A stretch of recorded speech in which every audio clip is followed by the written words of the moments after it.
Biafra Liberation Army Network coming to you again. Please do subscribe, like, share, and comment. So life of the people that they are claiming, proclaiming that they are guiding, that they are ruling, that they are chiefing on, it's nonsense before them. And that's why we are saying no to them. And that's why we say no to them.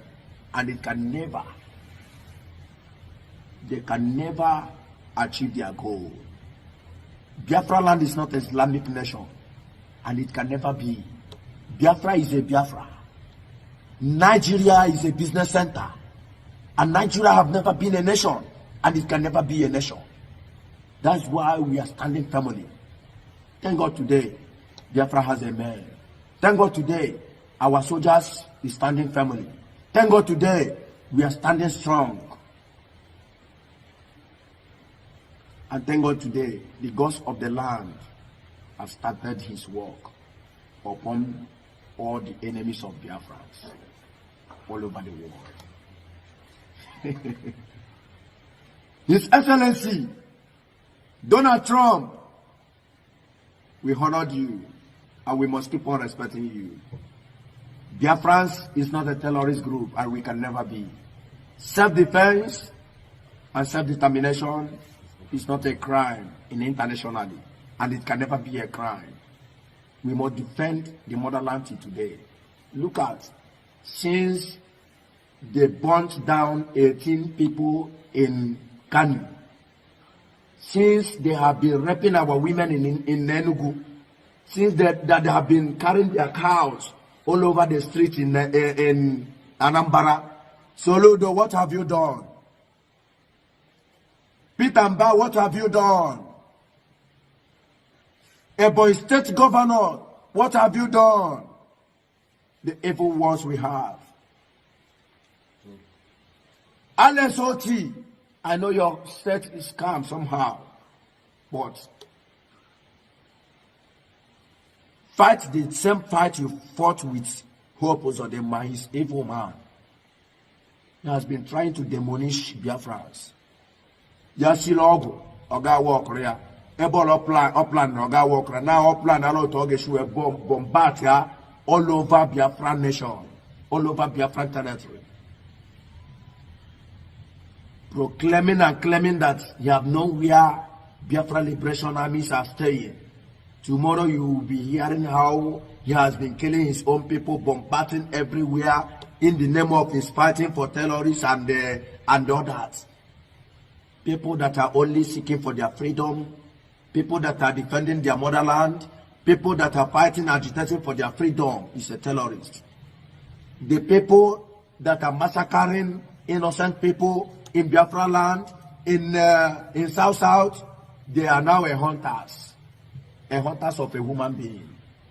A hunters of human beings, and organs harvesters is now a hunter. Tunubu, an organs harvesters, a terrorist, Fulani jihadis, Fulani herdsmen, Boko Haram, Islam is now a hunter.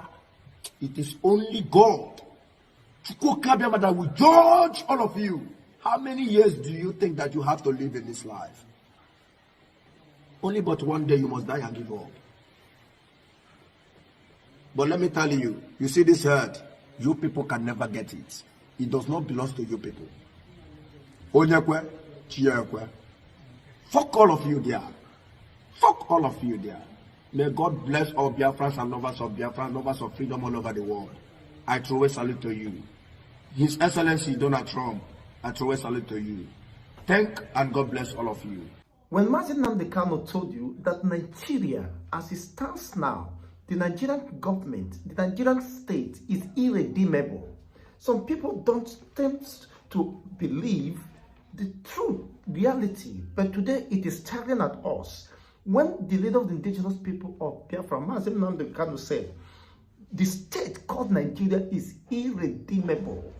The state called Nigeria will be overrun by the Islamic and Fulanization agenda in progress. People don't want to pay attention.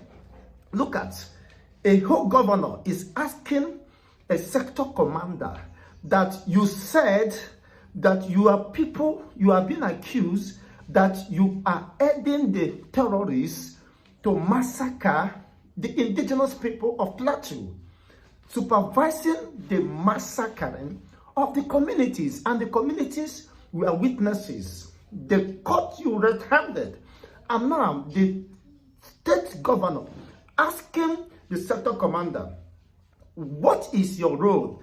The sector commander said they are engaging them. Now the governor went further to ask, you are engaging them? You said yes. Now, was there any shoot? Because if you are engaging a terrorist, if the military is engaging terrorists, then there should be casualties. Were anyone wounded? You couldn't answer. Which affirm the position of the witness that they saw the Nigerian army reinforcing, backing up the terrorists, killing more communities, destroying more lives, burning and raising down houses. This is very unfortunate and unheard of. This now will let you understand what is playing out. That a sitting governor acts as a sector commander in charge of the region. You said you claim you are engaging them, that your people saw them.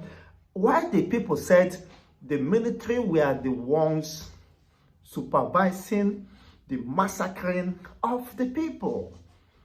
They went for reinforcement to ensure that more people are being killed. They are watching them closely, supervising them, telling them how to go about it.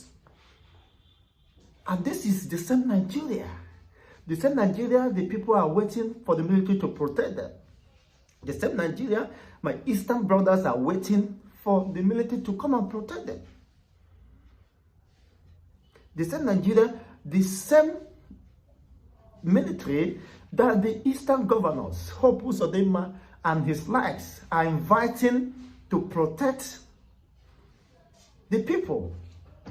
Ndị Igbo.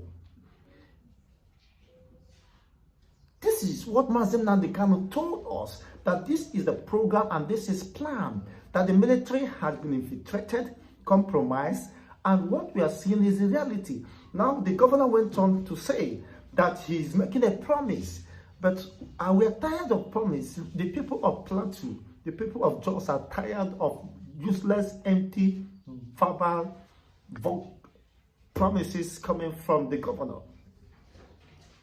There are conspiracy to this. The inactions and irresponsibility, of course, to address matters of such, is the reason why people are the continued killing despite the order given by the president. No wonder the Amnesty International have raised concern that the government of Tinubu is no longer in charge because they disregard or disrespect his orders.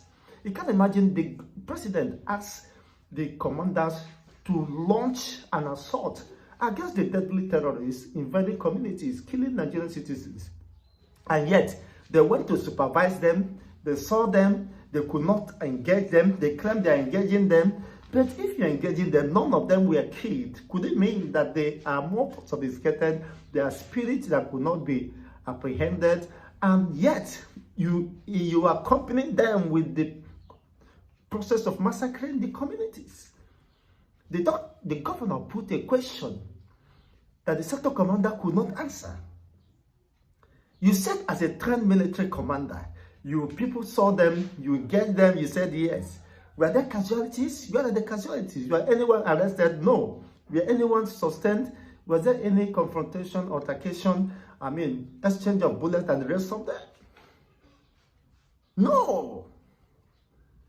Or could you say there was exchange of bullets at close range and it never affected, it never touched anybody, nobody was arrested, and they did their operations that lasted for hours and went back to their safe havens, of course, and nothing happens after raising down the several communities, massacring, including children are not being spared, and yet you want us to accept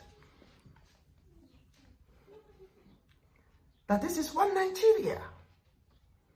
You can understand when Mazi Nnamdi Kanu is saying this. I pity any Igbo man that still have confidence and trust in the Nigerian government, in the Nigerian military, and whatever that represents.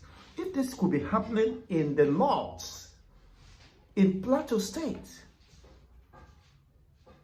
now what gives you that conviction that that same thing will not be playing out in the eastern part of Nigeria? We've had cases of Buhari, and not just Buhari governments, being accused of forceful disappearances of the Igbo youths, when he said, I'm going to teach them the lesson they would not understand, they will understand, describing it as a dot in a cycle that could be wiped off. The same issue is going.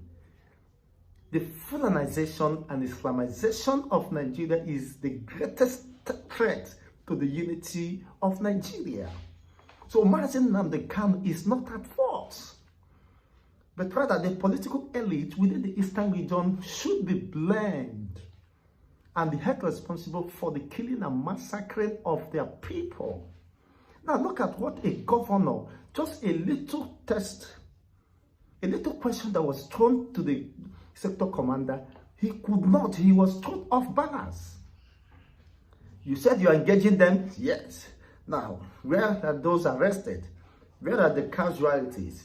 It means there was no one sustained, gun bullet, and the rest of them, which affirms the position of the locals and those witnesses that they saw the military supervising, allegedly, the killings and the massacring of their own people, their own family members.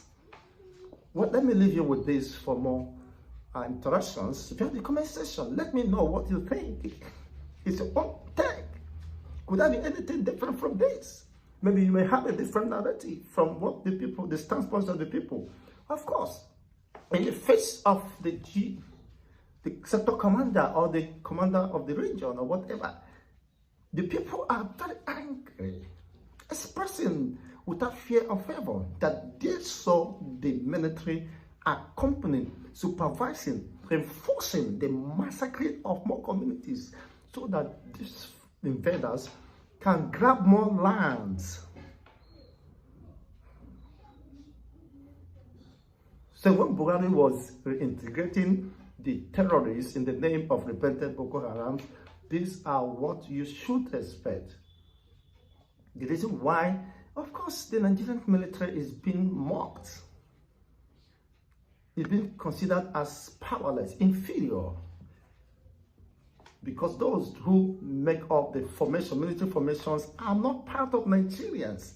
These are pardoned terrorists who have infiltrated, who have common interests of overruling the Nigerian state. And the same Igbo governors, we've been inviting them to do the same thing in the eastern region. Because with the heavy militarized eastern region, you begin to ask, why is insecurity, why is kidnapping, why is forceful disappearances, adoption, and the rest of them at increase? Now, what has happened yesterday in Plateau State and the response of the governor and the question thrown to this sector commander will tell you nothing more is left